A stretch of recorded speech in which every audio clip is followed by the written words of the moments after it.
Hello, puppies and kittens. Welcome to another episode of Blasphemers Bible. And I understand we're getting out of the boring stuff and into the murder. Is that what we're doing? For a little bit. So this You this have only 6 side, chapters for this. yeah, but then like after the golden calf narrative, we get into more covenant stuff and then more temple stuff. Yeah, but that'll be more quicker because there's not really a lot to say about those chapters. Yeah, I remember the golden calf stuff in the Cecil B. DeMille movie. You know, the Ten Commandments. That was my favorite part. Yeah. With the party and it's interesting how they tried to paint Aaron as being unwilling participant, but I wasn't even there. That's why you were unwilling. Come on, Lilith.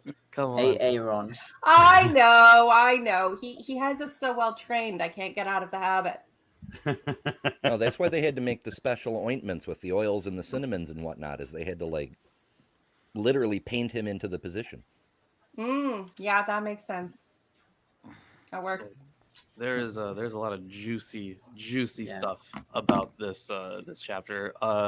So for a more detailed view, it's anything that's not mentioned in this video will be mentioned in my video that I did on the golden calf. I did that one a while ago, but I still like that work. But yeah, there's gonna be oh boy, there's a lot of stuff to cover. I am so excited for this. Now, there was some talk before we started broadcasting. There was some talk that we might divide this show up. Oh no! So we were just talking about the way we were going to read through it. So we're going to do all of this chapter at least in one show, right? Yeah. Yes. Okay, yes. very good. All right. We Who is so reading? much to say. I don't know. I think Lorence wants to read this one. Yeah, sure. I'd love to read this one. Let's fucking go. Let's go. I love that. Let's fucking go. Let's do this. I get to read the next genocide. Okay, dibs on the next genocide. Fair enough. So I think I'm just gonna. We decided for the first one we're going to read through verse 14, and I think that after that I can hand off reading the actual text to someone else. But so Lilith, you can feel free to take this genocide. But yeah, okay. Yeah, okay, no, we got so much to say. We were already doing the thing with the stuff, and yeah. Yeah. So this as foretold by the Lord. I am reading from Robert Alter's translation. So, chapter 32. And the people saw that Moses lagged in coming down from the mountain. Good wording there. And the people assembled against Aaron and said to him, "Rise up, make us gods that will go before us. For this man Moses, who brought us from the land of Egypt, we do not know what has happened to him." And Aaron said to them, "Take off the golden rings that are on the ears of your wives, your sons, and your daughters, and bring them to me." And all the people took off the golden rings that were on their ears and brought them to Aaron. And he took them from their hand, and he fashioned it in a mold and made it into a molten calf.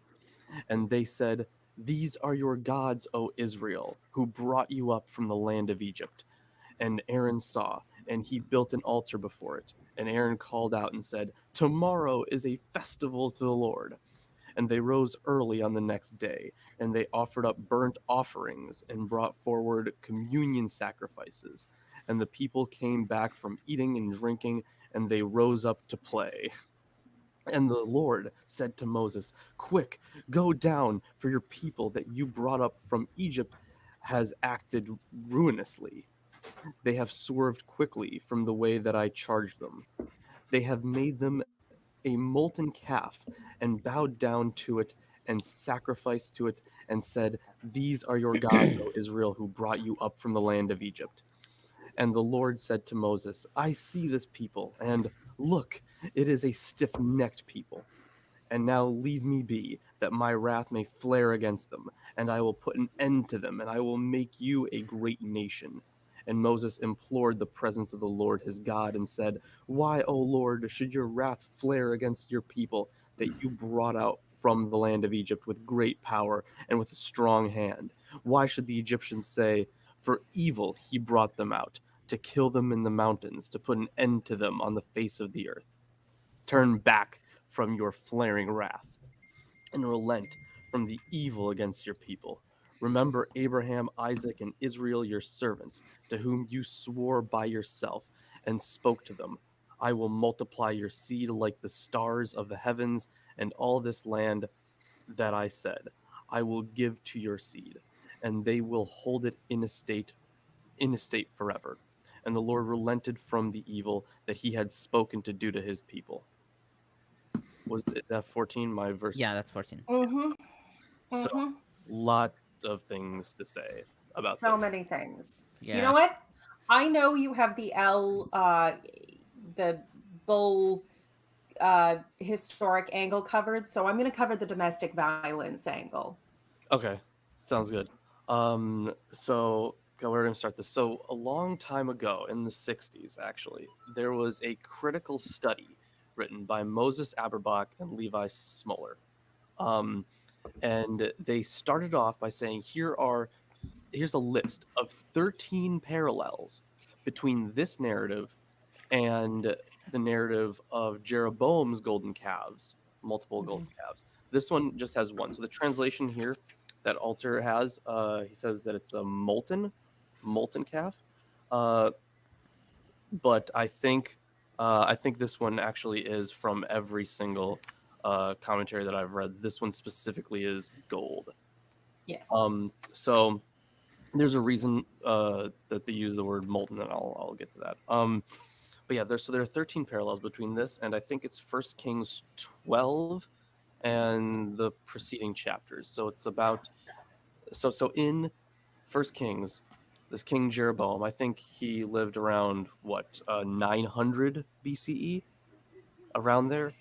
Yeah, he was supposed to be the first king of Israel who rebelled against David's grandson, Rehoboam, the son of Solomon. Yeah, so that was maybe it was a little before 900 BC, but anyways, so there are 13 parallels here. So first of all, they both build golden calves. Now this one, Aaron here, they just have the one, but then there are two in uh, in First Kings. So they say almost exactly the same thing. So if we go to 1 Kings 12, I don't have it pulled up here, but the announcement is, behold thy gods, O Israel, which brought you up out of the land of Egypt. So it's almost identical to this, except it's in the plural. Now, there is an argument to be made that this one also can be translated as a plural. And if you guys want to see that argument, you can read The Struggle of Yahweh and El for Hosea's Israel. There's a pretty detailed argument in there for it. How this one can Who's be. the author of that one? R. Scott Chalmers. Interesting. Chalmers. I don't have any Chalmers. So yeah, they both build golden calves. They have the exact same announcement. Aaron builds an altar for the calf worship, and Jeroboam does the same at Bethel. And then later he also does it at Dan, except there's a good argument to be made that that Dan is actually a later addition there. So they have sacrifices being offered to both of them, and I think in this one it's the people that are sacrificing, but in First Kings it's Jeroboam himself who does the sacrificing. Jeroboam appoints priests who are specifically non-Levites. It specifically says that they're not Levites. Once we get to the murder part, the people that survive are the Levites.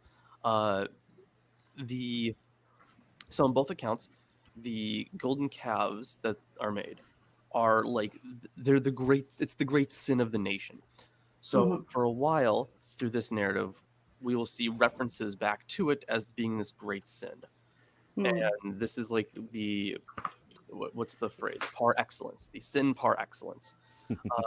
And then in throughout the king's narratives as well, that's the exact same thing. It's mentioned like what 12, 13 times, like that Jeroboam's sin was like this great thing. Both Aaron and Jeroboam, they come under to use Smuller and to use the paper's phrasing here. Both Aaron and Jeroboam come under severe divine displeasure, and both are threatened with annihilation. Yet eventually, both then come to a natural end. So Aaron, at the right Severe divine displeasure. Mhm. They had to sit through church. Oh no, this is the old days. God's much more smitey. He is. That is very true. In fact, And I'm a little confused as we've got two groups. We've got the Levites. We've got the not Levites, the ones that are not the Levites. So is this a choice between the Levites and the Stayites? It's actually yes, but in reverse, because the narrative that they sold was one of dividing the nation and moving away from David's bloodline and from the Levite priesthood, which was ordained of God. But it's for a quick short form for people who are maybe not as familiar with the scholarship, the thing that finally totally annihilated any remnant of my faith was the knowledge that Israel and Judah had two different gods. It was El in the north in Israel and Yahweh in the south in Judah as their head gods. And they were retconned into one god, but it was still mostly under the Yahwist umbrella. And the symbol of El was a bull. When you're looking for places where you can see these two gods side by side as distinct entities, and where you can see the Yahwists bitching and trying to paint the other guys in a bad light, you see the bull over and over and over again. You see the golden calf, the bull horns in the Micah prophecy. There's lots and lots of different occasions. But yeah, this is clearly was written in to demonize the shrines of El in the northern kingdom of Israel. And here it says twice, this is the God that brought you out of Egypt. So they're saying, you've been claiming this bull god is the God who brought you out of Egypt. That's an insult to Yahweh, the real God who brought you out of Egypt. Shame, shame, shame. And then we get a bunch of smiting because, God loves his smiting. So I would actually disagree with that interpretation, though.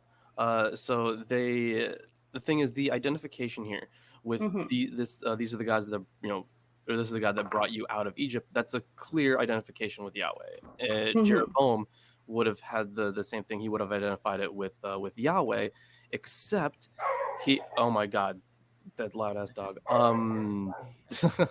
So I'm suffering the same problems that Aaron is suffering. So he would have had the same identification, but he would have, of course, used that traditional El imagery. And fair enough. Okay. Because the thing is, like, bulls were they were symbols of strength in the ancient world, like all the time.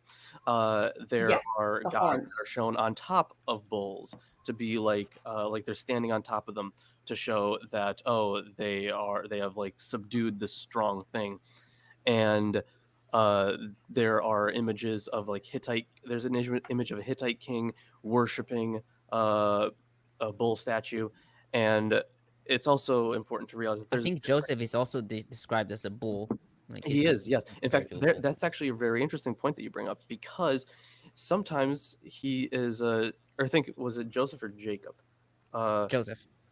Okay, well, Jacob. Okay, so for Jacob, often he gets he's called mighty, like the mighty one or something, and the word from what I can see in the text, there's one small change in one letter to change the word from mighty to bull.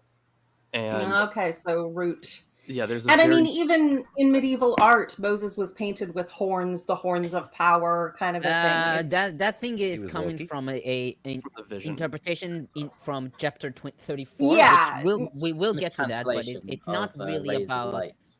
Well, Yeah, no, I don't it's. think it's about the I was full never told that interpretation. he literally had horns. It was a symbol in the same way that those halos on Jesus were a symbol of his holiness, not that they actually thought the baby went around glowing all the time.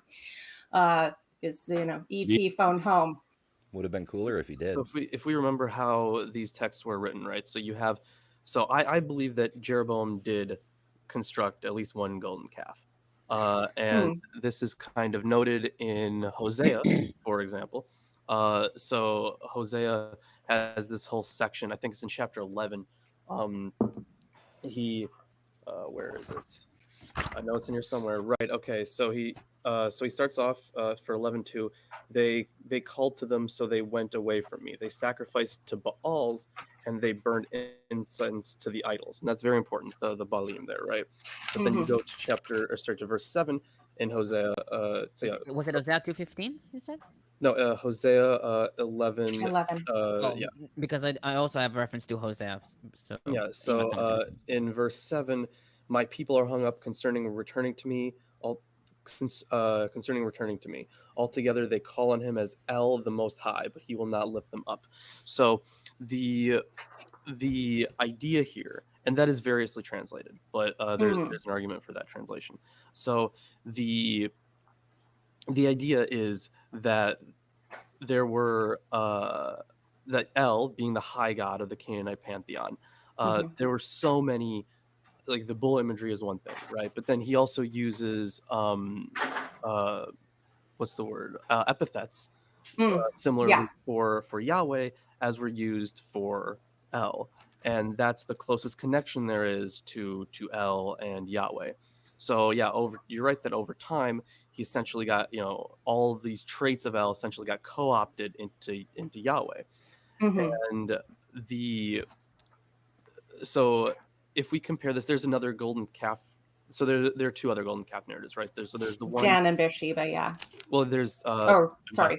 yeah, but there's so there is that one for Jeroboam, but there's also the one in Deuteronomy 9.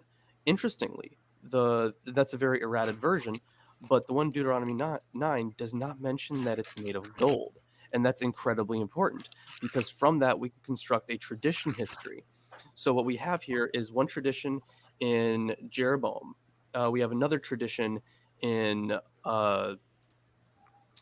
Deuteronomy, and then later, the author of this text of Exodus 32 combines them together. And there's a very detailed argument for that in Life of Moses from Van Setters. No doubt. These essentially, this is an attack on Jeroboam's cult. And even though Jeroboam at the time would have thought of it to be Yahweh, these later authors who were more inclined to be, anti-imagery, all were attacking that cult. And it's important to note that in those days, it was perfectly normal and natural for people to make an idol to symbolize the god they worship. They didn't necessarily think, this little rock is my god. This was the symbol of the god. This was how you envisioned the god, how you respected the god. The god was a bigger thing. But in a sense, the making of the calf as a way to symbolize the god who brought them out of Egypt would have been a very normal thing culturally. All right, so there are two possible things here, because when we use calf and bull, right, one is one is of course a baby of the other, but it's a very diminutive thing.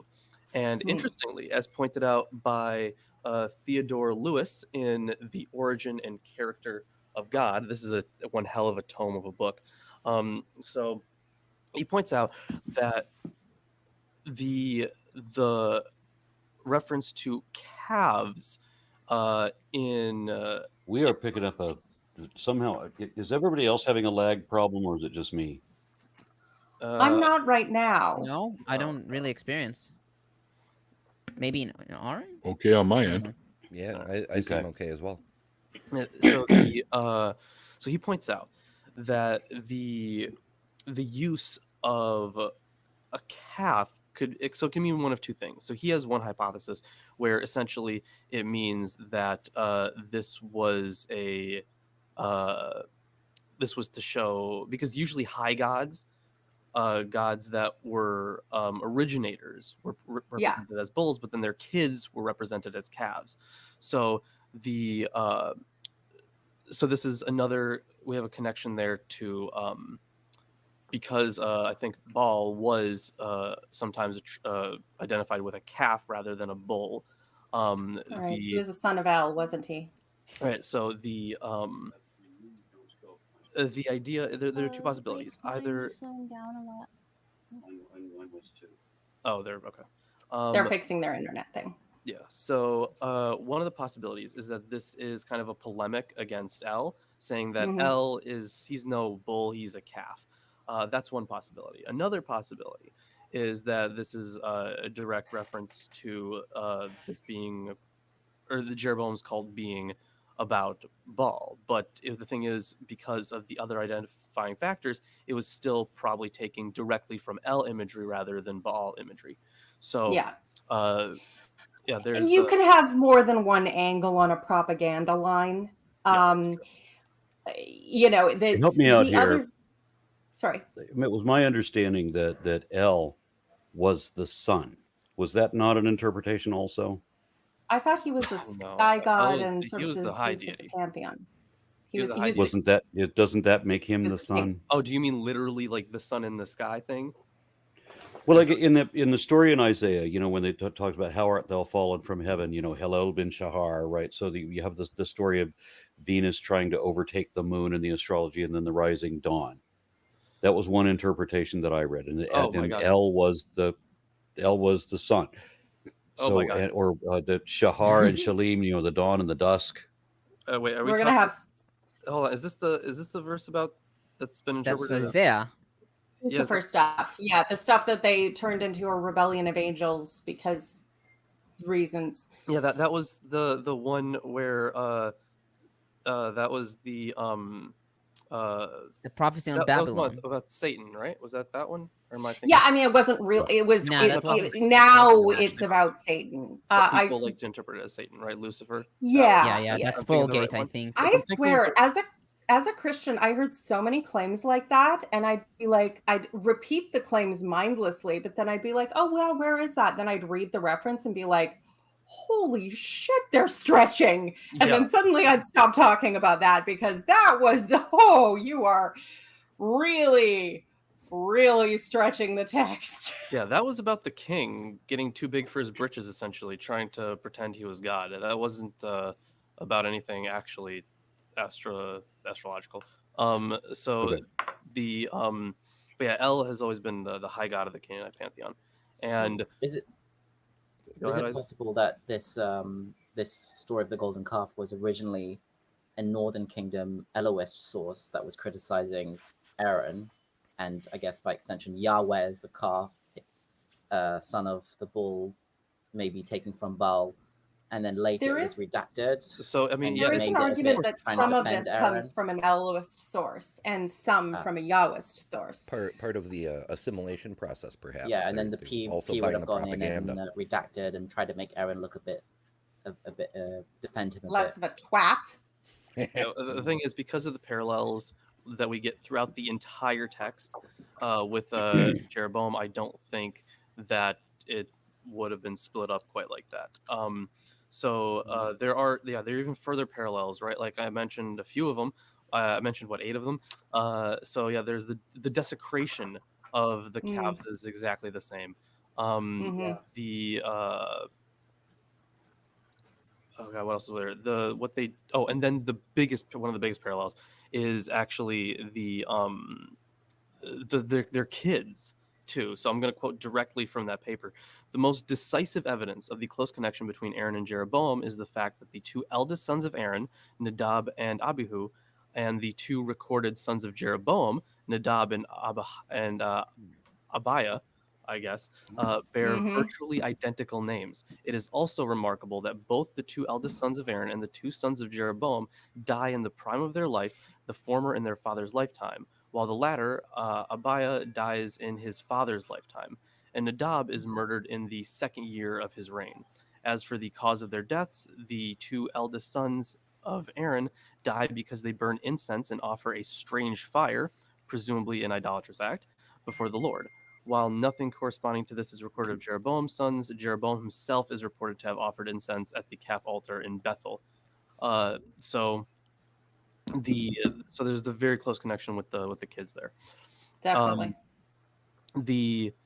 It's actually, to me, and I go over this far more in the video, but it's incredible to me how we have this tradition in Hosea about this. We have a tradition in the Deuteronomistic history, and we have the tradition in Deuteronomy. These all kind of, I mean, Hosea's was more of a polemic against it, right? The essential idea here is that there were some golden calves set up, at least one. And a little later on, we have Hosea condemning this kind of practice. And then after that, we have the writing of Deuteronomy and the Deuteronomistic history.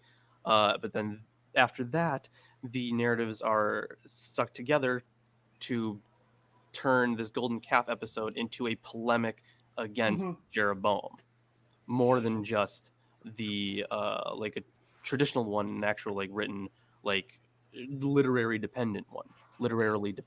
It's interesting that this is the last assembled of the ones you reference, at least from what I can tell, historically speaking. The one point that I wanted to bring up that is distinct is the what I called the domestic violence aspect. One of the things I hate about Christianity so much is that you have to believe that everything God does is the most virtuous and the most perfect way to respond. So when you get to what I have here is in the Yahweh source, you get to the Lord bitching that these are a stiff-necked people. That's also in the Deuteronomy section. These are a stiff-necked people. It's literally, there's so many times there's a marriage relationship is supposed to be the covenant between God and Israel is like a marriage relationship. That analogy is used all through the Bible. And Christians co-opt it for Jesus as the bridegroom and the church as the bride. But it's a fucking abusive marriage. Everything that Israel does that isn't in the narrative, literally, exactly, precisely, just exactly what God said and nothing more and nothing less. And sometimes when it is, but it wasn't when he wanted it, he absolutely throws a pissy fit about it. And it's like, these are stiff-necked people. I'm going to kill them all. And Moses talks him out of it in exactly the way you talk a narcissist out of doing something. If you kill them now, it'll make you look bad. It's bad for your optics to kill them now. We should let them live because we don't want you to have egg on your face. If there is every single interaction between God and his people is an abusive father or an abusive husband or an abusive ruler. It's just always abusive, and it's always blaming the people. These are a stiff-necked people. How dare they try and take the initiative? These awful people. I know they're a stiff-necked people. I know this and that and the next thing. God is always shitting on his people. He's always talking bad about them, and he's always pumping himself up because he brought them out of Egypt, except he didn't in reality. So it's like the guy who beats his wife, but he brought her, really romantic flowers on their first date and has never stopped talking about it since. On a related note, we've got that whole thing about how God created all the people as they are, which that comes later. That's not part of the tradition right now. But the people who added that to the tradition, that God is perfect and made you and made you to be who you are, they read this shit and then wrote that anyway. Yeah. Mind forged manacles. Yeah, the abusiveness is It's all throughout, man. Well, it'll get even more blatant once we get through once we get to the exile portion. But Oh the God, and the minor prophets. Yeah. We got some comments stacking up, so I'm going to dive into those real quick. Tesla Ranger says, "What does the Knight of Cups mean?" Which is that a reference to tarot cards? It sounds like it. Yes, Yeah. I Okay. am not a tarot card reader. I put the meaning Okay, in the so- private chat, by the way. Did he Yeah. mean So Nine of Neil, Cups? read your answer. Oh, Knight of Cups. Yeah. Oh, hang on. This is just like an overview of what it is. There's a lot more to it. I mean, I used to do tarot, but way back in the day. But I believe you and I talked about that before, Aaron. But the Knight of Cups is a person who is a bringer of ideas, opportunities, and offers. He is constantly bored and constant need of stimulation, but also artistic and refined. So you see how vague and Okay. general that is? Yeah, love it. It Yeah. can be anybody, right? Knight of Cups is ADD incarnate. Exactly. Yeah, I mean, something like that. intelligent ADD. Well, Intelligent let's not ADD. get carried away, all right? All right, You're and falling then for Trevor and tarot. Wright. Trevor and Wright says, "How many different cults were there in the early history of the Israelites during the beginning of the polytheistic belief before the rise of rabbinic Judaism in Canaan?" Oh God, there's so fucking many. Holy shit! The thing is, cult at the time, it's because now we have like a differentiation between religion and cult. That differentiation didn't exist back then. They were the same thing. They would have like local cults and local cult sanctuaries, but they would all be part of this greater this greater pantheon. And their beliefs were not always consistent with each other because they were writing their own things for their own groups. And they were worshiping their own ways with their own groups. So the religious diversity is huge. There's a good book from Zioni, I think it's Zioni Zevet, about it's essentially like a synthesis of ancient Israelite religions. And then of course there's one that I mentioned before about from Francesca Stavrokopoulou about religious diversity in ancient Israel. So I'd pick those books up. I Yeah, I think cult in a historical sense is kind Gesundheit. of used more like sect. It's like a specific group within a general and religious those cults idea. were not exclusionary either. Like you could be part of this Right. cult but still pay respect to other gods. Right, like you could as you be, traveled. you could be, worship the Roman gods, but you could be in the cult of Mithras and do all of the worship stuff about him and not really care too much about the others. Yeah, Mhm. you could still do your ritual stuff and it was normal. And it's actually, I think the Abrahamic faiths and the ascension of the Abrahamic faiths is a perfect example of the tolerance paradox going poorly. Because the only thing that ultimately distinguished the Yahwist cult and the Jews and the Christians and then the Muslims from all of their other competitors is that they would not tolerate coexistence. That's what gave them power, because they would fucking kill you if you worshipped someone else. And the other cults wouldn't do that. So ultimately, it's their intolerance railroaded over all the tolerant groups. And yeah, I mean, there was a lot of my cult is better than your cult, wars, but the people who were in were all the way in, and there was no alternative for them. Once you were in, you were in. So I think that's tragically, I think we need to ignore that at our peril. Those stickers never fail to piss me off. Yeah. Got a couple more comments here. Mark Smith offers $5 and says, "Out of curiosity, where, if at all, did it mention that Lucy dragged a third of the heavenly host down with him?" I think that was far Mormon. later. That's Mormon Revelations. idea. Not Sort of. was that a third of the heavenly host? I don't remember. Is Yeah, it a the Mormon dragon idea? that falls sweeps a third of the stars out with him, and they Right, okay. extrapolated that. Yeah. Right. Okay. Not. I can't wait till we get to that. Yeah. Not. Oh me boy, either. oh boy. I am so excited. 10 Like years. the thing is, on Atheist Sunday School, we are in the letter of James right now. So we're getting very close to Revelation. Oh my God, I have so many commentaries on Revelation. I also did I think it was a great video on Revelation. So there's so much to unpack there. It is such a cool book. Wait, yeah. Go ahead. Very much looking forward to that. If So this is excited. tomorrow, right? Yeah, no. But Well, the show is tomorrow. But yeah, not The show is tomorrow. but not Everybody on go check out his show anyway. The reason that I before I decided that I would do this show, that I had to have Lawrence involved, was because he was doing this other show, this Atheist Sunday School. He had me on for one of his episodes because he just happened to be in town at that time. But he's been doing it for years and years. What was it, like 7 years you've been doing this show? about 7 years now. Yeah. Yeah, and his craft has improved a bit. So it is a good show. So check that out tomorrow morning.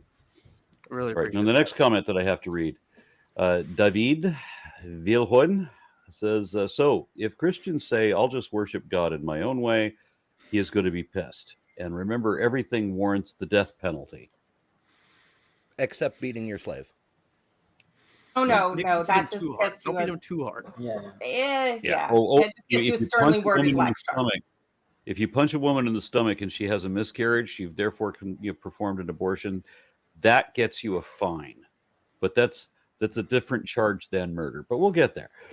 And then Minute Rice offers $10 and said, "God being abusive is one of those things you don't notice when you're in, but when you're out, it's obvious.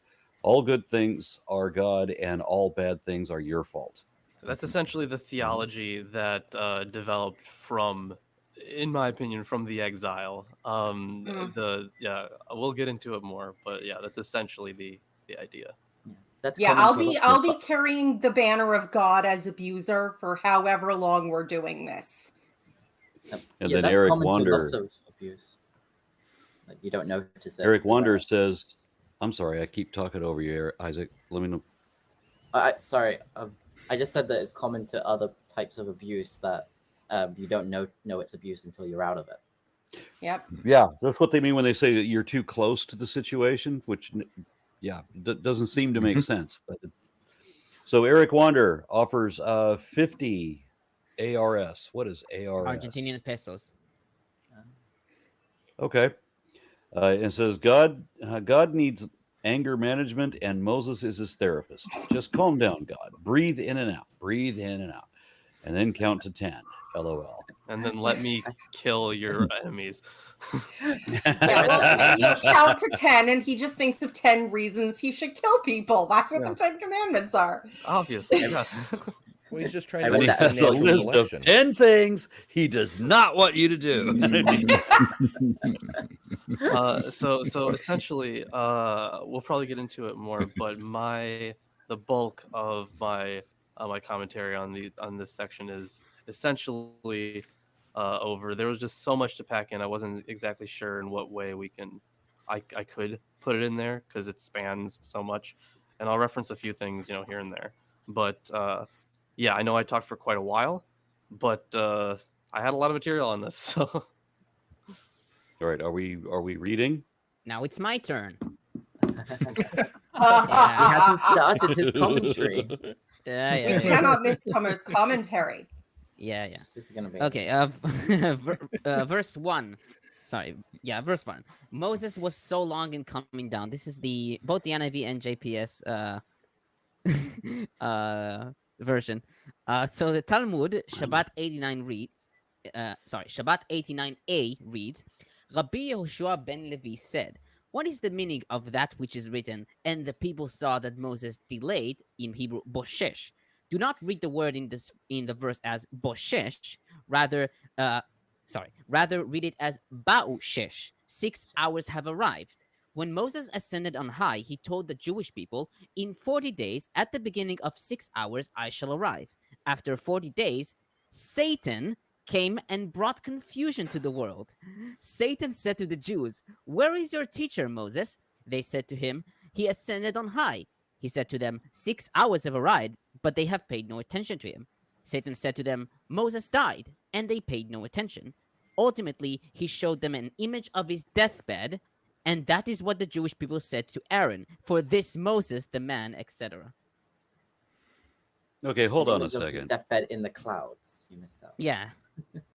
the image of deathbed in the clouds. That makes what have you? Is he showing a Polaroid? I mean, it's not like if you painted a deathbed, that wouldn't be anything. But you're showing a photo of it, so now you have photographic evidence, is what it seems to be. I'm like, how is he showing an image? So interestingly, You know, like those projectors they had in middle school. Remember, with the just like projecting it onto the clouds. Dead Moses.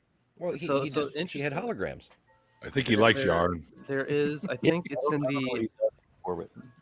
the Apocalypse of Abraham. Essentially Abraham goes up through like all these layers of heaven, but when he gets to one of them, he kind of sees this image of, it's unclear. It could be one of two things. It's either people transforming into angels, and it gives like this, like it describes them almost as melting, and it doesn't go too much in detail, but there's the interpretation of them turning into angels, like the actual act, or that could be an image of hell. But it'd be really weird seeing it in the heavens. So like it could be either one, but it was such a weird section. And not enough work has been done on the Apocalypse. Apocryphal religious texts, the stuff that didn't make the cut, both Christian and Jewish, is some of the first and weirdest sci-fi you will ever read. Like one of the nativity, with Jesus, baby Jesus things, they have a literal time freeze where Joseph is running to get the midwife. And this is where, in the cave barn, whatever. And literally everything freezes. Like there are people walking, it's just frozen, and an animal drinking and the water dripping and just suspended in air. And it describes all this. I'm like, this is fucking sci-fi, guy, my dude. This is not scripture. This is like actually pretty high level, fiction for its time. I'm kind of impressed. Speaking of the fiction, where the fuck do we get Satan? Because so Satan is, in this story.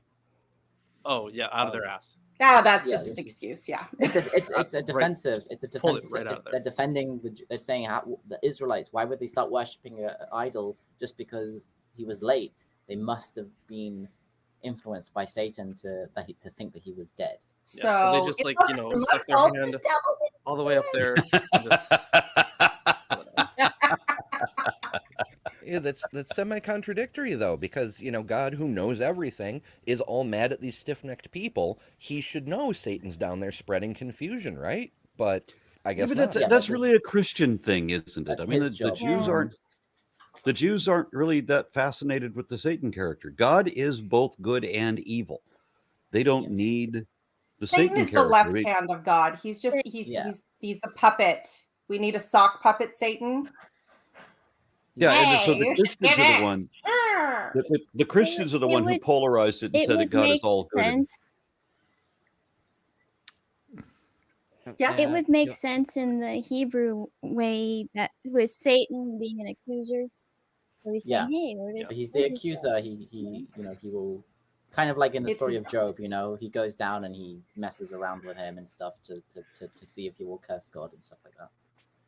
So who was it that pulled the Satan out of their ass? Was that a Christian group? No, this story that we just read is in the Talmud. So it's Talmud. It's in the Talmud, and it's talking about Satan. Yeah, they talk about Satan, but Satan is considered like the evil inclination. He's an angel. That it's his job to kind of bring out the worst in you, sort of. Talmud's also later text. Job. Yes. It's his job to bring out the worst in people. Well, the thing is, historically, you're supposed to fight against him. Historically, the Satan character, the adversary, right, would have been kind of like a judge on the earth. Like he would be like, if you think about a courtroom, he would essentially be the prosecutor. Yeah. Mm-hmm. And he was, was part of the whole pantheon, right? In early Israel. So, but then eventually it became. That's why they call him the accuser. Yeah. And eventually Satan became, over so many years of the tradition changing and the theology changing, after so long, he became this devil with horns and a pitchfork and shit like that. So there's a very Mhm. long history of tradition there. Yeah, the it's Talmud was written after the Christian Bible was written, so it's it's still a That's true. later version I'm of sure it's Satan. affected by it, but it's also like it's a role that's necessary if you're supposed to live and I guess prove yourself through good works. If you're not enduring any trouble or getting any fucked about, then it's not really. It actually the best analog I can think of off the top of my head is the movie Constantine.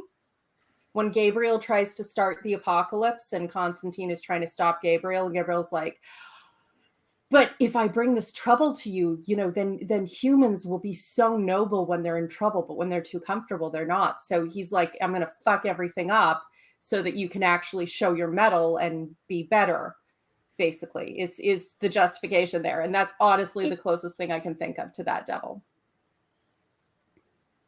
It appears to me in the Torah that all the lore that Christians attach with Satan and the devil, like hell and all this stuff like that, doesn't appear to exist. He's more someone who talks to God every now and again, does a bet with And God works about for God. somebody's life and family, that kind of thing, and works for God. Yeah. So if he's the That's what it looks accuser, like to he's the me. prosecutor. The way I always understood it as a kid, because my family believed that Satan ruled over hell, and so that would make sense. As Satan is just prosecuting people as God commands. No, he's essentially bringing the charges, and then God does the judging. But even theologically speaking, God is in charge of hell. Satan is supposed to be, in Christian theology, the ruler over the earth, which is why why there needs to be a new earth. There needs to be this apocalypse. That's essentially part of the reason Revelation was written. But it's also has a long history of tradition in like going back to Daniel, and this day of judgment is in view. So it changes a lot over time. Okay, so I got to read a couple more comments because they're stacking up again. John Wild gives $50. Thank you very much, and says Aaron's correct about faith being like an addiction. It takes less than a second to pick it up. It takes a lifetime of struggle to leave behind, and you always get the raw deal in the end. Yeah, understood and agreed. Nick Vander Helden, or Vander Heiden, I'm sorry, says, why do religious folks claim that God gave us free will when that makes no sense unless free will is another kind of magic that he could use? A creation can never be unbound, right? Well, the thing is, we when it comes to free will, right? They kind of view it as like these are your choices, and God's giving you this chance, right? But if you come at it with a view of God being being all powerful and all knowing, then I don't see it as tenable to have free will in that worldview. But yet, some Christians do, and I've talked to them about it. I was like, "How is that even a thing?" And I don't know if it's a miscommunication or if I'm not getting it or if they're not getting it. No, I'm not sure you're what getting it is. it's just an inherently dishonest position to take. Number one, do not expect consistency in religion. Number two, while the God of John Calvin is the most evil incarnation of the Christian God in any form of theology, he is utterly, utterly moral. He's the biggest moral monster ever envisioned by anyone. He is nonetheless one of the most logically consistent variations of that theology. So it basically, free will is in theology is just a buzzword that makes it possible for God to still blame you. It's just the context of abuse. It's your fault. It's your fault. It's your fault. It's your fault. It's your fault. You're a dirty, filthy sinner, and you are fucked up. And I am so gracious that I might not give you what you deserve, which is to fucking burn. That's it. That's the only reason Christians claim free will. Because if it's not free will, and we can't reasonably be blamed for it, then it's God's fault, then they have to face the fact that he's evil. And they just can't do that. All the mental barriers just, it's mental barriers. It's not logical consistency. It's here. No room for nuance. It's got to be black and white. Which reminds me, excuse me, I got to read I got to read another comment. Says, Brian Skelton, $9.99. Thank you. Says, hey there, Aaron. I love your channel. It has really helped me come out of religion and find my atheism. Any advice for coming out as atheist to a religious family? Coincidentally, today at 3 p.m. Central, 4 Eastern, there's going to begin, I think it's a 5-hour-long charity telethon benefiting recovering from religion. If you have this question, this is your question. Any advice for coming out as atheist to a religious family? Do please pay attention to that telethon. It's going to be hosted by Shannon Q and Owen Morgan and student Dr. Ben, who's now full on Dr. Ben. And the end of the show is going to be me and Seth and Matt, the unholy trinity. We're going to be taking live calls. They're attempting to raise $25,000 for recovering from religion, which was started by Dr. Darrell Ray some years ago. And they've just in the last year, for example, they've helped almost 9,000 clients around the world recover from religion. It's a call center and chat line that has trained people with background in religious trauma, and they can even connect you not just to social networks and that sort of thing, but also to trained therapists who specialize in religious trauma. So that's a thing that needs to be dealt with. So if that's your question, do please check. That's later today, so do check that out.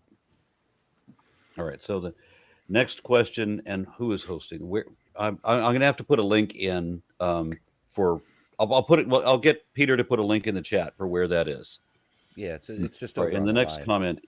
Yeah, it's on the line. I'm sorry, what? It's on just the line. over on the line.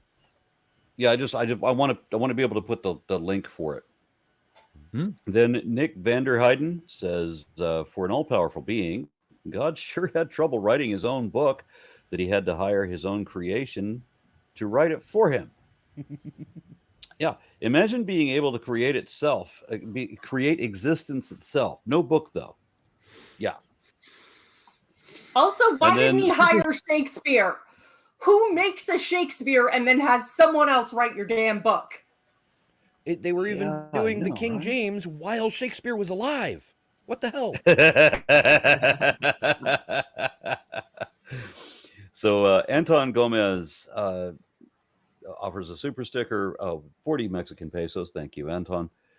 And then James Smith offers $1 with no message. And Trevor Wright throws out another comment, says, what is the point of, or the necessary need for an adversary or the accuser if he is already a loser according to the Christian doctrine?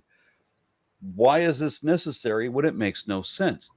Well, again, they're trying to appropriate a character that had a different function previously. Yeah. Satan was one of God's handymen, left hand, right hand, whatever. He's a servant of God. And so he's not the embodiment of evil. He's just somebody that does things when God tells him to. Kinda. And then the Christians had to come up with a good guy, bad guy character. They had to have God be all good. So they took away the evil aspect that the Jews understood and put all of that onto Satan. So they just rewrote the characters.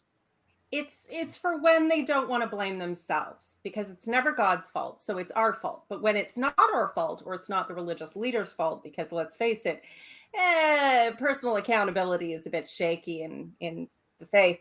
For thee but not for me kind of a thing. Then we can always blame Satan. And then we have another one, a little troubled here. It's a super sticker from Marion Fowler, offers $10 and says, pair character bowing down and saying thank you. Super sticker. Yeah. Oh, is that what that is? Pair character. Got it. Thank you. All right. Thanks for sharing the link there. I hope everybody can see that in the chat. And then Minute Rice offers $3 and says, my snake gives more love than God ever did. Thank you for that. I tried to drop that link as well in the chat, but I'm not wrenched, so I can't do that. Gotcha. I All right, always found so- it very confusing. Oh, sorry.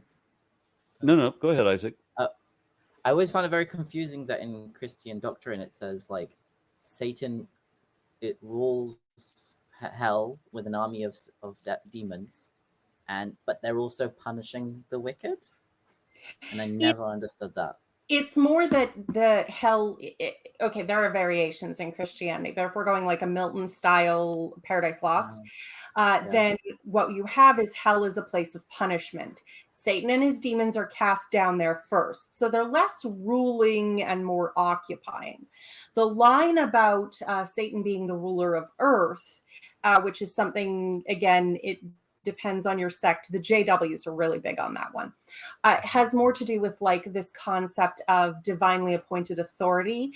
The earth was to belong to man. Man was to be the right and proper ruler of earth. But then when Adam did what Satan wanted, he ceded his power to Satan unintentionally, albeit.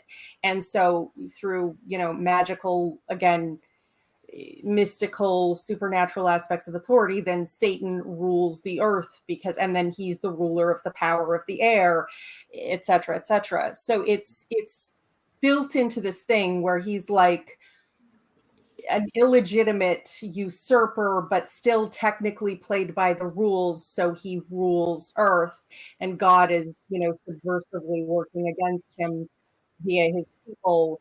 But he's also punished in hell. He's not ruling it like on a throat. That sort of was more a later edition, and frankly, I think was the cool point. So is it more like, as you say, like Milton or even Hollywood, where it's like you sell your soul to the devil, and then you go to hell and get punished because you're evil? It's very confusing to me. Yeah, it doesn't make any sense at all. When they tried to explain this to me as a child, I remember asking, I was probably about 8 years old. I asked my mother, who's explaining all this to me, I'm like, what is Satan's motivation? Because what is the soul collection worth? Well, it seems to be a bit of a bean counting exercise, because sometimes some variations of it have the humans playing essentially the role of Job, with God and Satan betting on us. And every soul that God saves is a bean on his counter, and then every soul that the devil saves is basically he's doing everything to spite God. He's just spite. That's his motivation. He's just. But that's not realistic. So there's no end. Like, this to what is end are they doing religion. So I heard, I'm not sure how scholarly this is, but I've heard a version of this where the disagreement between God and Lucifer was over the worthiness of humankind. As you know, Yahweh is always looking for an excuse to smite humans, wipe out life. The humans are worthless. They're horrible. Finally, Lucifer says, some of them are good. Maybe don't be such a dick. And Yahweh says, I don't believe you. They're all horrible because I made them. I would know. And so basically the disagreement escalates and escalates. And finally, Yahweh says, you know what? If you believe in humans so much, you leave, you get out of my kingdom, and you don't come back until you have 1,000 pure souls. So that's why he's out tempting and testing and whatnot. He needs you to deny him, to refuse him, because that's the only way he can see that your soul is pure, and he's trying to get to that 1,000 souls so he can get back into heaven. So what you're saying is Satan is actually advocating for humanity, and I've read this from a number of different sources. Satan, from my own research, Satan is the one who's advocating for reason, whereas God just wants blind obedience just because I said so, and not for any evidence at all. Just because the clergy told you to believe this, you better believe it. We'll threaten you with a fate worse than death if you don't. Mm-hmm. And we'll offer impossible promise of a posthumous paradise if you do. And there's no evidence given. And Satan is the one that's advocating for reason. So he's advocating for humanity and for reason. So I'm not sure. How dare, right? I'm sorry that I'm interrupting, but I feel like we're diverging from the subject too much, and I have a lot of commentary. And you're right. Okay. Okay, hold on then. One more comment. This is Maraca 101. YouTube ate my money, so I'll make my joke again. You need to read the Bible, then you'll believe. Watches Blasphemers Bible and shares it. No, not like that.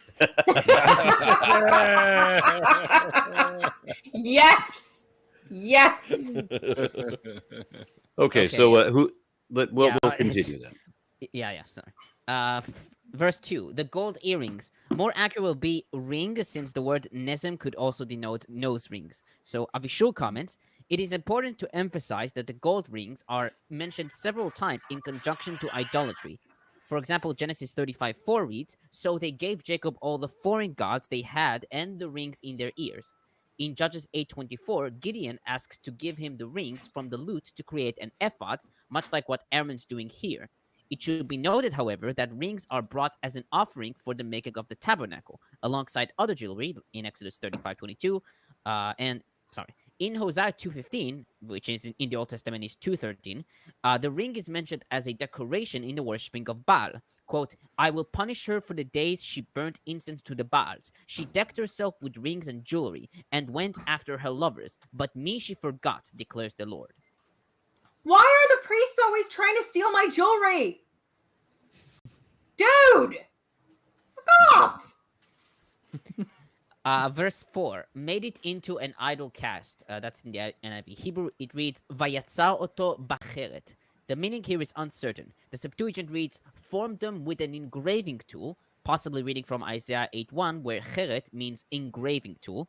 Ibn Ezra reads it, he formed it into an image, reading yatzar from tsura, which means form, and cheret to mean image. Prop comments, an alternative, very attractive interpretation, given also by Rashi, Rashbam, and Bechosho, reads a defectively spelled charit, bag, and the root tzadik resh resh, bind up, which in Deuteronomy 14:25 and 2 Kings 12:11 refers to bundling silver. The scene in Exodus thus parallels Judges 8:25, where gold collected for the sacred purposes is wrapped in a garment, simla. And see also 2 Kings 5:23. Quote, he bound Vayatzar 2 talents silver in 2 bags, charitim. I wonder how many of these we get an awful lot of these interpretations that stem from misspellings or from like what we mentioned earlier today, like when we had Beelzebul becomes Beelzebub. So we have mispronunciations and sometimes a deliberately misleading ones. I wonder how much of that, misspellings and stuff are contributing to this theology. Good question. Probably quite a bit, I imagine. Yeah. Especially if they're on purpose. Are you going to talk about the molten? The molten. I have the about these are your god. The who brought you out do you of have Egypt. more on verse 4? You do have. Okay, keep going. So these are your gods who brought you up out of Egypt. Nachmanides and Rashbam argued that they didn't really believe that the calf they've created was the god who landed them out of Egypt, since, as Nachmanides puts it, quote, there is no fool in the world who would think that this gold which was in their ears is that which brought them up out of the land of Egypt. Instead, end quote. Instead, Nachmanides wrote that they said that the power of the figure brought them up out of Egypt. And Rashbam wrote that they thought that by creating the calf, they could invoke God through it. Rashi writes that since Aaron said, this is your God, and not this is our God, it can be inferred that Aaron created the calf for the mixed multitude, and they eventually led Israel astray. And most of the other translations interpreted Ele Elohecha as these are your gods, except for Peshitta and Saadia Gaon, gods in the plural. Sana comments that the use of the plural could be a scribal device to emphasize the unacceptable nature of the object. Yeah, but we have already talked about how that how that was just directly taken from First Kings. Sorry. On verse 4, I just wanted to say, so where it says like, oh, they formed it and that stuff.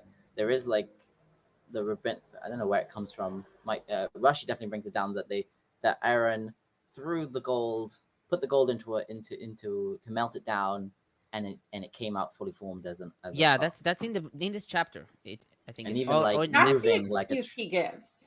It's like not consistent with the actual text, but that's the excuse he gives. Yes.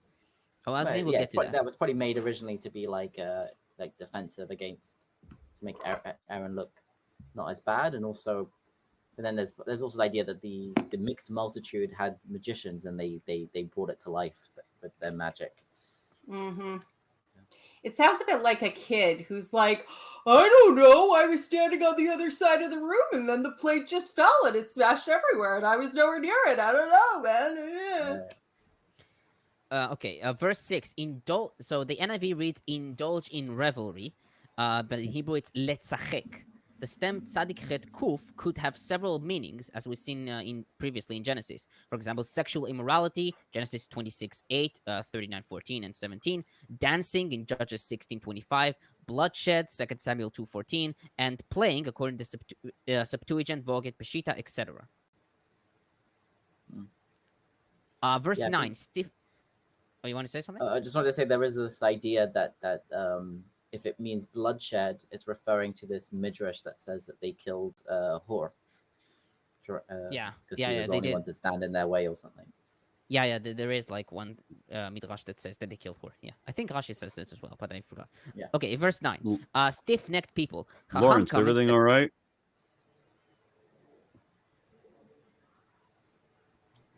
What? Do you want me to continue? Is everything all right?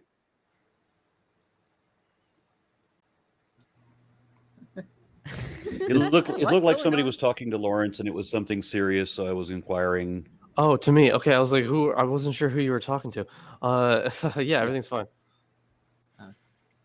Okay, I'll continue. All right, verse 9. Stiff-necked people. Chacham comments that people are compared to either a beast who is stiff-necked and cannot hold the yoke that is placed on it, or to a stiff-necked person who can't bend his head to indicate surrender. Verses 11 to 14. Ibn Ezra notes the inconsistency between verse 14 and verses 30 to 34, where in verse 14, God renounces his punishment, but in verse 30, Moses says, perhaps I may win forgiveness for you, i.e. the people's sin. Sarna comments, many modern scholars explain the anomalies as resulting from the amalgamation of varying traditions. Ibn Ezra concludes that verses 11 to 14 are out of chronological sequence and belong after verse 31. They have been placed here because they are Moses' response to God's intimation in verse 10, that intercession would be effective. Understanding the text differently, Nachmanides believes that verses 11 to 14 are in the correct place and that Moses made two separate intercessions. The first, in verses 11 to 14, was intended to gain rescission of the threat to destroy Israel, whereas the second, in verses 30 to 34, was to obtain forgiveness after the pulverization of the golden calf and the punishment of the transgressors. And that's it for this part of my commentary. Okay. I Lawrence, believe Lilith wanted to read the murder half of this, so I will. It's murder time. Of course you did. No boy, I love murder. Well, it's then you're in the right place because death to all. To all of So them. now we start with verse 15. Yes. Yes. So Moses finally comes down from the mountain. Moses turned and went down the mountain with the 2 tablets of the testimony in his hands. They were inscribed on both sides, front and back. The tablets were the work of God, and the writing was the writing of God engraved on the tablets. When Joshua heard the noise of the people shouting, he said to Moses, "There is a sound of war in the camps." Moses replied, "It is not the sound of victory. It is not the sound of defeat. It is the sound of singing I hear." I thought you were going to say silence. Not yet. That'll come later. So here's the thing.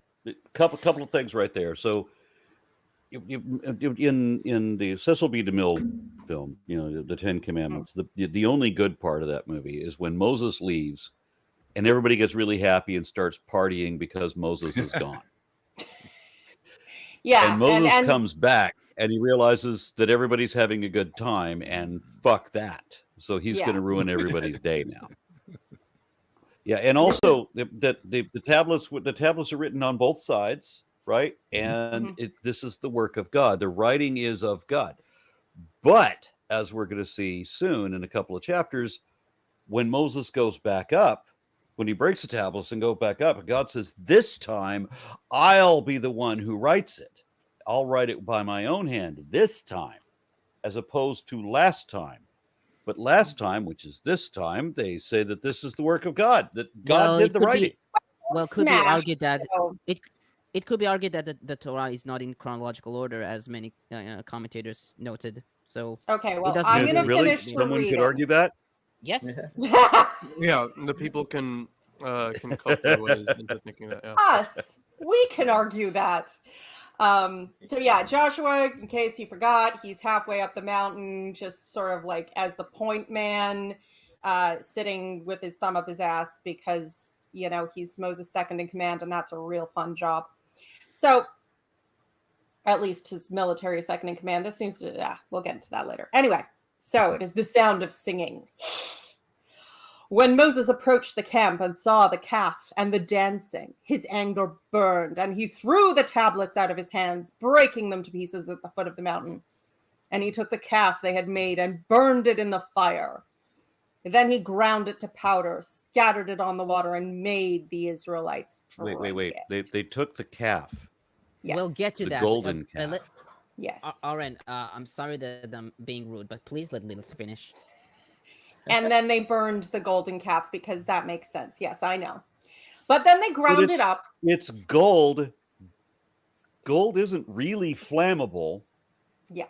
And then if you heat gold up, we've all seen Game of Thrones, right? We see what happens when you pour all the gold into the cauldron, and we make the throne. But then it doesn't become dust. No, they ground it up. They ground it up after they burned it, and then put it in the water and made the people drink it. And then Moses said to Aaron, what did these people do to you that you led them into such great sin? Do not be angry, my lord, Aaron answered. You know how prone these people are to evil. They said to me, make us gods who will go before us. As for this fellow Moses who brought us out of Egypt, we don't know what's happened to him. So I told them, whoever has any gold jewelry, take it off. And they gave me the gold, and I threw it into the fire, and just out came this calf. Moses saw that the people were running wild and that Aaron had let them get out of control and so become a laughingstock to their enemies. So he stood at the entrance to the camp and said, whoever is for the Lord, come to me. And all the Levites rallied to him. Then he said to them... And then all the Stayites did, but never mind, sorry. Remainites. You'll see. Remainites. Then he said to them, this is what the Lord, the God of Israel, says. Take every man his sword by his side and go back and forth throughout the camp from one end to the other and kill every man his brother and every man his friend and every man his neighbor. And the Levites did as Moses commanded. And there fell of the people about 3,000 that day. Then Moses... You kill every man and his brother, except for Moses's brother, who was the one that made the golden calf. We'll get to that. Him, you have to build a tabernacle for, and nice raiment with jewels and all of the best food. He gets all that. Well, the Levites were Moses and Aaron's tribe, remember. But this is how they earned the priesthood, not through nepotism, but through genocide of their neighbors. So then Moses said, you have been set apart to the Lord today, for you were against your own sons and brothers, and he has blessed you this day. The next day, Moses said to the people, you have committed a great sin. But now I will go up to the Lord, and perhaps I can make atonement for your sin. So Moses went back to the Lord and said, oh, what a great sin these people have committed. They have made themselves gods of gold. But now, please forgive their sin. But if not, then blot me out of the book you have written. The Lord replied to Moses, whoever has sinned against me, I will blot out of my book. Now go. Lead the people to the place I spoke of, and my angel will go before you. However, when the time comes for me to punish, I will punish them for their sin. And the Lord struck the people with a plague because of what they did with the calf Aaron had made. Yeah, so the big takeaway from this, I kind of mentioned it before, but there's also the fact that the Levites were on Moses' side, and they were the ones to kill all their brethren, right? And this, of course, parallels the fact that in the First Kings narrative of Jeroboam's golden calves, he instituted non-Levitical priests, very specifically. So the idea that in both narratives the Levites are free from sin is indicative. Yeah, it's indicative. There's very much in all the narratives about kings and priests. They're very much about the descendants of a certain group. And Levi, if you go back to Genesis, at Jacob's death, he blesses his sons, but he gives sort of the headship, the place of the firstborn, to Judah. And there are reasons why he cuts the first three out. Reuben, because he slept with his stepmother. Levi and Simeon, because of burning down the Shechemites and the genocide there, because, apparently God is more pro-genocide than Jacob, so great. But then, interestingly enough, the Levites earn the priesthood here through genocide. And it just seems like this is willy-nilly slaughter, like go slaughter as many of the people who worshipped as you can. Just basically like you have 20 minutes, take your sword, see how many heads you can get. Very purgy. That's how we pick our next king. It is very much like abuse. It is just to very make much it like abuse. It's like, look what you made me do. Mhm. From a parent to their Indeed. child. Yep. just to make it Disobedient. clear, Yep. is the Levites with Moses as the hero, is that the Northern Kingdom Elohist source, and then the priestly source is like Aaron is the hero in charge of the tabernacle with his descendants being priests. Well, the and Levites are Levitical kind of priesthood would have not been as the important. Yahwists. Yeah, this is Okay. Advanced Setters argues this is an entirely Yahwistic source, and the Oh, it is. It's a pro-Yahwist. Okay. yeah. So Southern So- Kingdom. Well, yeah. The thing is, it's always hard to draw those kinds of lines okay. between southern and northern kind of stuff. Like like in the early days, it was kind of useful, but it becomes more murky once we learn more about that okay. world and how diverse it was. It's more about like the probabilities of which bit fell where. This could have been stitched together enough that it's impossible to really tell. Right. But there's definitely some Yahweh source here. Right. This story is coming across as like pro-Levites, anti-Aaronites. Yeah. Okay. And then the whole thing with the tabernacle is very pro-Aaronite priests and not. And a polemic Levites. against the northern I don't kingdom's understand worship. the distinction. But I don't understand the distinction between the Aaronites and the Levites. Isn't Aaron a Levite? Yes, Yeah. Aaron and Moses are both Or Levites. what does Aaronite mean here? It's his family specifically within, because you've got the clan of Levi, and then you've got the family, Aaron's family and his sons. Ooh. And they're supposed to be the priesthood in perpetuity, but in the event of needing a religious rite outside of the temple, you could totally ask a normal Levite to do that. Yeah, I mean, to this day, the it's almost like a caste system where you have the priests, which are the descendants of Aaron, the Levites that are from that tribe, and then everyone else. And but it's possible that, as I think, based on like the documentary hypothesis, that there were different sources, and one of those sources was pro the idea that the Levites as a whole should be priests in the temple, and the one that won out in the end was the priestly source, which says no, it's just the descendants of Aaron, or those are the real priests. Yeah, it's during the history they with claim David. descendants from- There's a specific part of Aaron's family that is also cut off from the priesthood. It's this whole thing. Yeah, the Zadokites. Yeah, there's. Yeah, it gets there's into gonna it. A lot of big- infighting.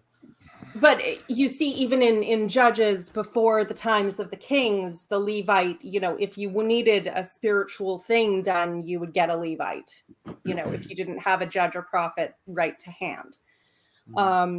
So the Levites are all teachers priests, but the Aaron's family are the head priests. And this is, so, they lost the role of firstborn son via genocide, and they gained the favor of God and a perpetual priesthood as their inheritance via genocide. Yay! Tomer, you ready?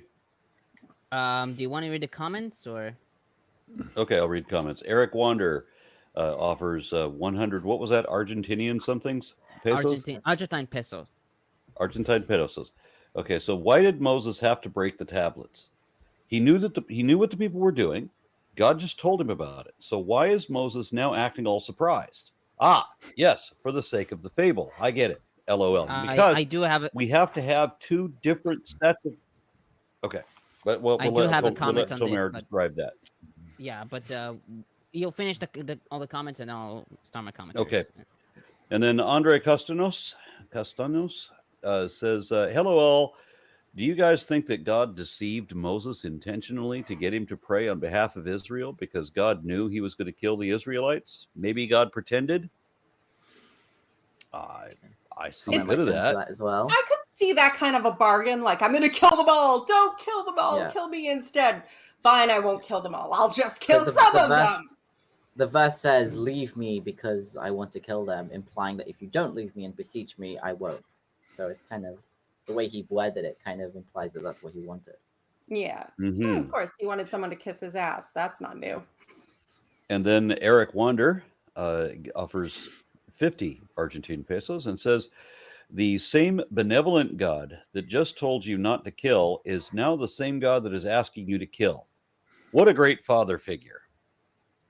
Yep. And then let's see. That's It's the Reagan Okay, defense. then- When the president does it, it's not a crime.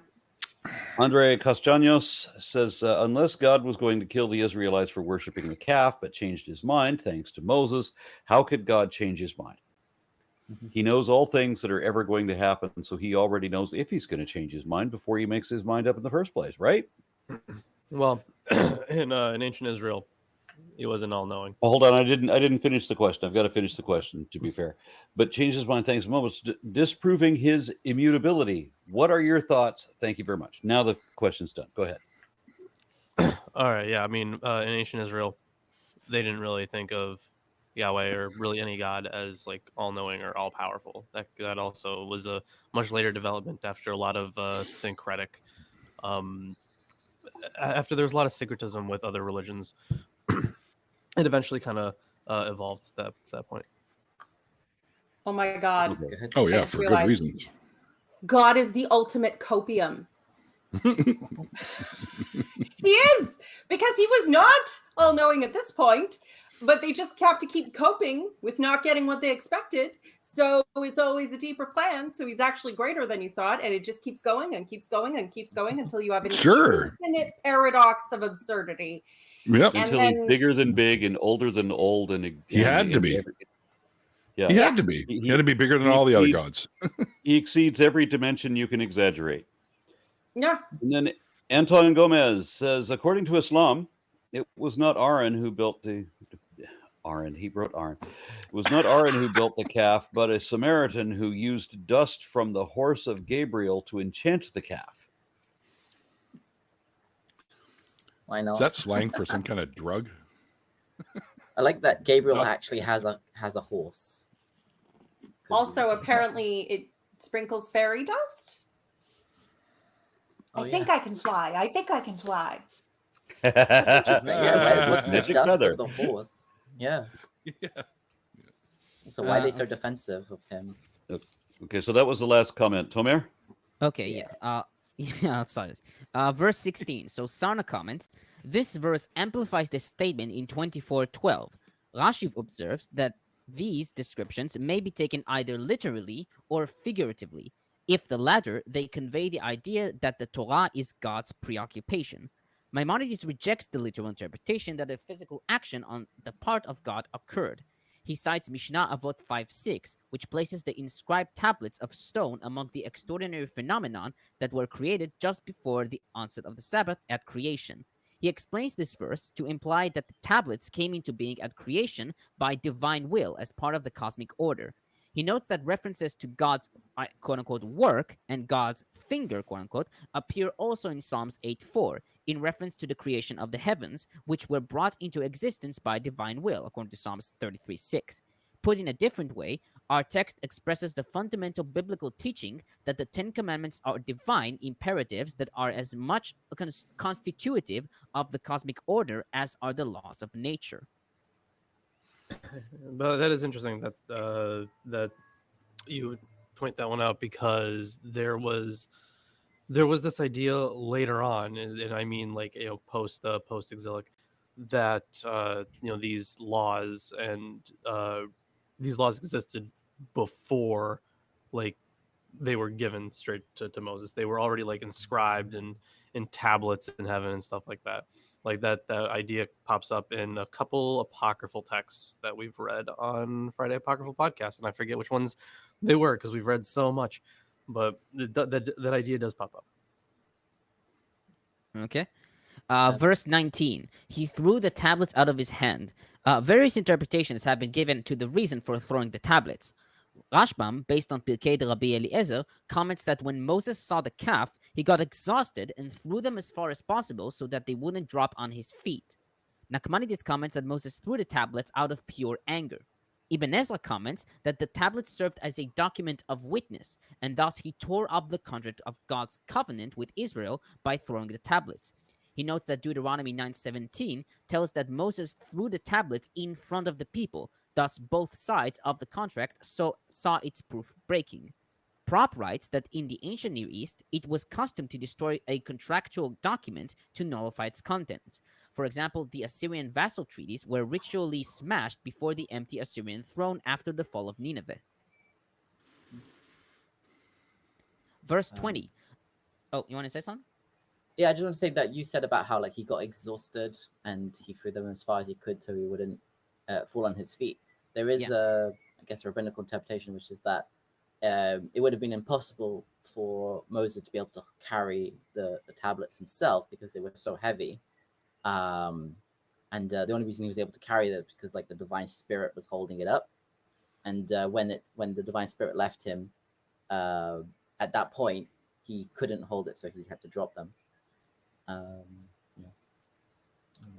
Okay. Am I the only person who thinks that a god made in the image of men who have hissy fits means the men are also going to have hissy fits? Nah, that could never happen. Okay, verse 20. Avishur notes that this verse shares similarities with an Ugaritic text, KTU 1.6, column 2, lines 30 to 37, which describes Anat destroying Mot. Both texts tell of taking an enemy or an object and destroying it in similar actions. Both describe burning, grinding, and spreading the ashes without any remains, and made the Israelites drink it. Using an analogy, the Talmud, Avodah Zarah 44a, describes this act as a trial by ordeal. If a woman was suspected to be an adulteress, in Hebrew sotah, she was forced to drink water containing ground up ink from a passage from a Torah scroll that relates to an adulteress, Numbers 5 verses 12 to 31. If she dies, she was unfaithful. Similarly, Moses grounded up the calf and ordered the people to drink it with water so that the guilty ones will die. Bechor Shor, however, writes that it was time for them to drink, and them drinking the remains of the calf was accidental. So, out of curiosity, did you want me to read that section of the Ugaritic text? Because I actually have it pulled up. Sure. Yeah. There's actually two versions of this story. So the first one is from a story in which Nat is avenging the death of her brother Baal. Quote, she seizes divine Mot. With a sword, she splits him. With a sieve, she winnows him. With a fire she burns him, with millstones she grinds him. In a field she sows him. Birds eat his flesh. Fowl devour his parts. Flesh to flesh cries out. Maud eventually comes back to life and confronts Baal about all the suffering he had to endure. He says to Baal, because of you, I have suffered burning. Because of you, I have suffered grinding by millstones. Because of you, I have suffered scattering in the sea. The text is broken, unfortunately, there. So there's a part of it that was omitted. Okay. Verse 21, a great sin. Sana comments that great sin is a legal term from Ugaritic and Egyptian texts describing adultery. This term is also used in Abimelech's proof of Abraham in Genesis 29. It is also reflected by Joseph's response to Potiphar's wife, saying, "How could I do this great wickedness?" in Genesis 39:9. In the Bible, great sin could also refer to idolatry, as seen in this chapter and 2 Kings 17:21. Verse 24, and out came this calf. While the verb for came out, vayetze, could be read as such, Rashbam and Bechor Shor point out that in Proverbs 25:4 and Isaiah 54:16, the verb is used to indicate the completion of a product. Prop comments, some scholars find the background of Aaron's seemingly outrageous statement in the ancient Near Eastern theology of the self-begotten idol. This is an overinterpretation anticipated in the rabbinic view that the calf was manufactured by satanic power. Since we have already caught Aaron attempting to pass the blame onto the people, it is more natural to read his disclaimer as a bold-faced denial of responsibility, such as a child might make. It just broke. Before you guys carry on, I have to go. I just got a call from work. Apparently, my supervisor's in Mexico, and somebody needs to open the gate to let the truck in. So I got to go and do it. Because I'm the only other one with a key that's in town. So unfortunately, I got to bail. Yeah, well, it's fun. I didn't really say much this episode except for a couple of stupid comments, but next time. Thanks, Aaron. Thanks, everybody. And thanks everyone in the chat. And definitely go check out the fundraiser later on. I'll probably be hanging around there too before I do my show. So anyways, we'll see you guys later. Okay. Yeah. Bye-bye. Thank you much. Okay, verse 29. You have been set apart to the Lord today. Hebrew Bible literally reads, "Feel your hands today." This idiom was already seen in 28:41 as referring to ordination. Verse 32. Blot me out of the book you have written. Rashi comments that the book is the Torah, so that people will not say about Moses that he was not worthy enough to pray effectively for them. Ibn Ezra comments that, quote-unquote, God's book refers to the arrangements of the stars, since all the decrees regarding masses and individuals are found in them. Nachmanides and Rashbam, however, wrote that this refers to the book of life, mentioned in Psalms 69:28 and hinted in Isaiah 4:3 and Jeremiah 22:30, in which God writes the names of all the living. Modern commentators like Sana, Malul, and Prop accept this interpretation based on the common ancient Near Eastern belief that the gods kept tablets which contained the destinies of men and women. Yeah, I also agree with that interpretation. Yeah, the Book of Life. Yeah. Verse 35, Kasuto writes, the words of the last verse and the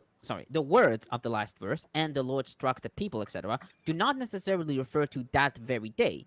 The meaning is that the Lord smote the people with a plague as a collective punishment at some undefined time, visiting on the day that he visited. The Bible does not specify how and when the punishment was inflicted, but only alludes to the matter in order to conclude the subject of the preceding verse, and to inform us at this stage that as it has been announced previously, even so it came to pass. And that's it for my comments. God gets a couple of smitings in fairly soon after this, so yeah, it's. I guess he wants a, what is it, like a slap pass? How I Met Your Mother, he gets 5 slaps. There was an earlier comment about how did they just kill people willy-nilly? Like, what was the 3,000 people they killed? How did that work? And I think Ibn Ezra says that when they drank the water, those who truly sinned, because some of them worshipped the golden calf because they thought it was God or whatever, and the ones who were truly sinned, it actually showed a mark on their forehead or something, and then that's who the Levites killed. I have a comment from Juju Dude, who offers £5 and said, "Would Moses really destroy God's finger work, or did someone spot a spelling mistake and artistic tantrum?" Well, when you're trying to say that this contract is null and void, that's what you got to do. You gotta break it. I'm sure it had Uh, nothing whatsoever to do with his fragile man ego finding out he wasn't the only one who could tell him to do anything. Well, everybody's throwing tantrums. I can't really blame Moses because he's sick of Yahweh's shit, and then he comes down the mountain and hears these people making a big old mess, and he's just like, fuck you all. But like nobody they're happy in this without whole me. story, yeah, nobody in this whole story is like a sane person. No, not at all. Nobody is sane. And if anybody is sane, they will be immediately killed. All All right. I have a question. Could we Are we all extend this finished discussion, with or- the? Yes, I'm finished, but could we extend? Do we have a this need to session for expand 33? the session? Because I have a granddaughter who just turned 3 yesterday, and I have to go attend a. No, party. just wanted to know if it's good with you, but if it's not, then fine. Yeah, I would rather not, because I've got to do my granddaughter's thing, and then I can only be there a couple of hours, and then I got to come back for the Recovery for Religion telethon, which is like 5 hours. My whole day is, Okay. and so I'm going to have to go stop somewhere and buy a doll of some kind, or something, a unicorn, something so fluffy I'm going to die, something along those lines, so that I can go to this party. And And the link to the telethon is in the chat. I posted it several times, so people should be able to Good. follow you there. Yeah. Thank you very much for that. All right, so we will do Exodus 33 on Wednesday. Right. Yes. I may not be here for that one. Picked up a Really? yeah. I got to take over on a shift at work. So Hmm. Okay. Well, I'm sorry. That- Can that's we okay, do though. Can we do 33 without you? yeah, I think so. Yeah. Yeah, we can manage it. It's, I mean, not quite as boring as the preceding stuff, but there's nothing too juicy. Okay. It's- And but Moses what and if we get Godfish. into 34? I think 34 is same deal. You guys will be fine. Because after 34, I think it's. Oh, I'm just- going to enjoy 34, 34. it's like describing the creating the tabernacle, and there's not a lot to say. Yeah. Oh, basically. Moses Nice. starts glowing like ET, so that's always something to look More forward to. glowy and there's people. the 10 Commandments. Yeah. Another one.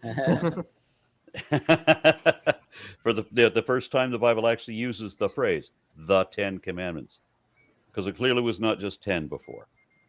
Well, I'm going to have Anyway. to go boil a calf in its mother's milk, so. Yep. Oh, that sounds good.